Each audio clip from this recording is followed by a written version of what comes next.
How you see the game today now? I'm not sure say they get any Manchester United fan, any in the whole world, when go they come into this game go think say Man U go come win. But with the red card, what you mean they feel now? No. I mean before the game, no any Manchester United fan when they come go think say maybe they won't come win the game. You understand? Because Manchester United priority now no be Premier League. The main priority now na to make sure say we win Euro.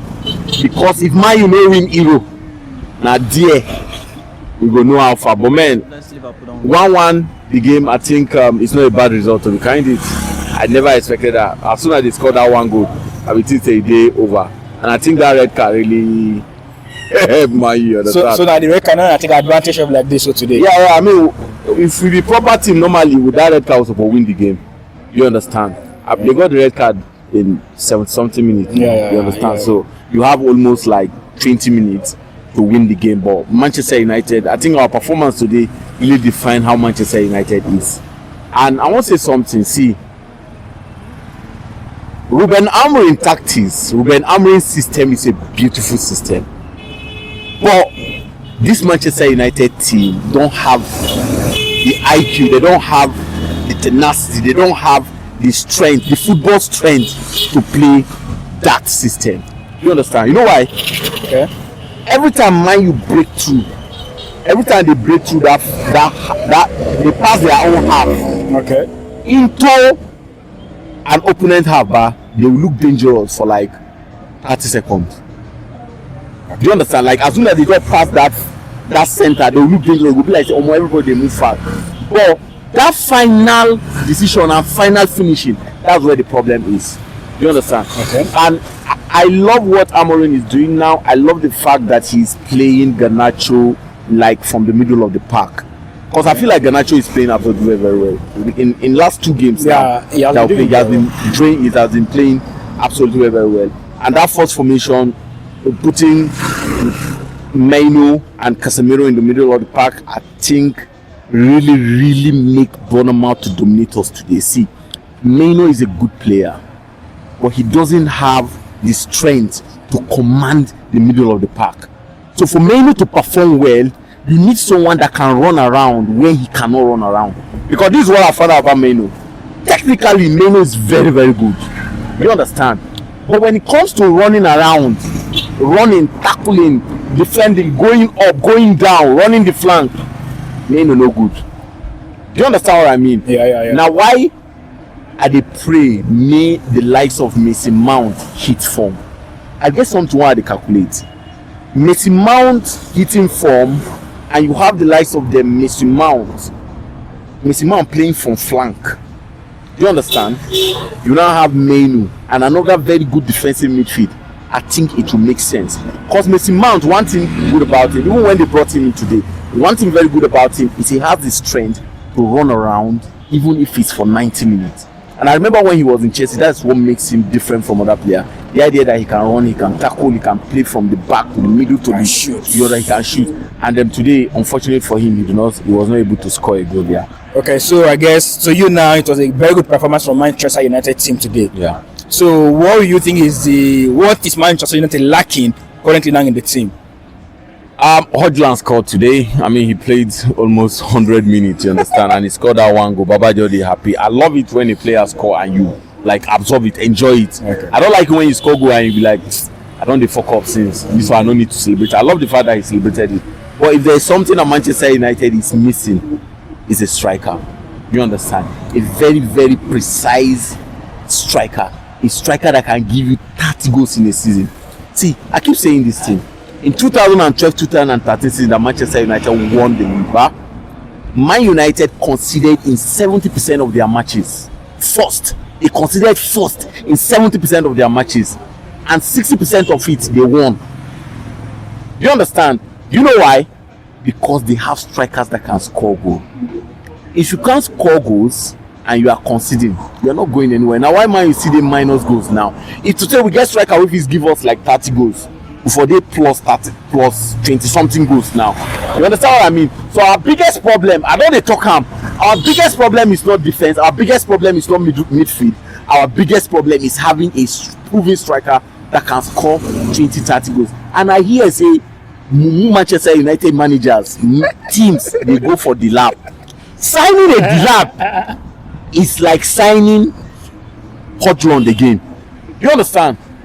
You need to see the bullshit Manchester United are doing is signing young striker thinking you want to build them for the future. No, you sign 1 or 2 young striker, you now sign a proven striker that these young strikers can now look up to, so that when that proven striker they go, those young strikers can now take over. Do you understand what I mean?